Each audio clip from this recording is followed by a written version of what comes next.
ప్రతి రంగంలోనూ అనేక సాహసోపేత నిర్ణయాలు మరియు సంస్కరణలు చేపట్టి నాటి ఆర్థిక పరిస్థితిని చక్కదిద్దారు. మన గౌరవ ముఖ్యమంత్రి గారు నేడు 2024లో 4వసారి ముఖ్యమంత్రిగా బాధ్యతలు చేపట్టినప్పుడు కూడా అలాంటి పరిస్థితే పునరావృతమైంది. గత పాలకులు జీతాలు కూడా సకాలంలో చెల్లించలేని స్థాయికి రాష్ట్ర ఆర్థిక పరిస్థితిని దిగజార్చారు.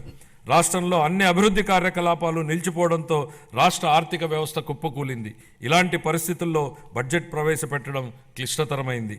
కౌటిల్యుడు అర్థశాస్త్రంలో చెప్పినట్టు సామాన్యుల సంతోషమే రాజు సంతోషం, వారి సంక్షేమమే ఆయన సంక్షేమం.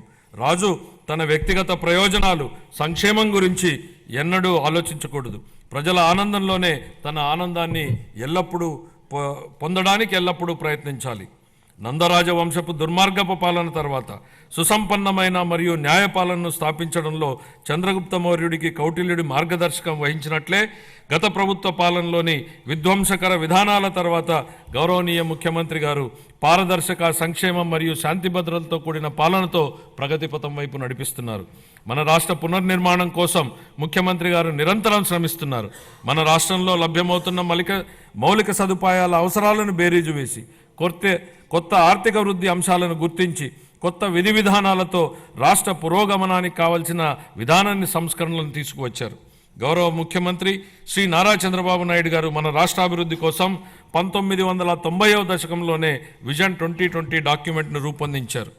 అప్పటి ప్రతిపక్షాలు ఆ ఆలోచనని విమర్శించాయి. కానీ నేటి హైదరాబాద్ను చూసినట్లయితే వారి విజన్ సాకారమైంది.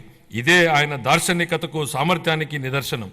మళ్ళీ 2024లో మరొక గొప్ప విజన్ను దిశానిర్దేశం చేస్తూ గౌరవ ముఖ్యమంత్రి గారు స్వర్ణాంధ్ర 2047కు శ్రీకారం చుట్టి రాష్ట్రాభివృద్ధికి మార్గనిర్దేశనం చేశారు.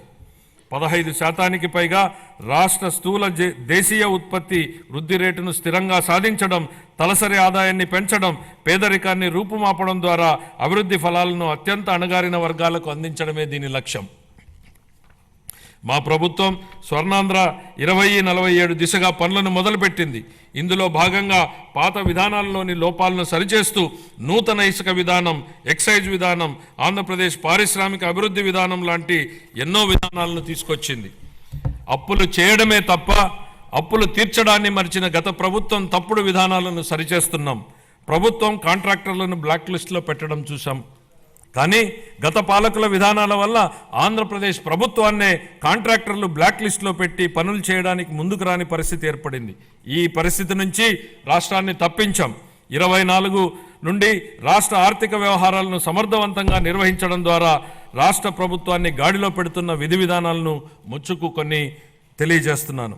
జూన్ 12, 2020 నాటికి ఉన్న 23,556 కోట్ల రూపాయలను, వేల కోట్ల రూపాయల బకాయిలను చెల్లించాం.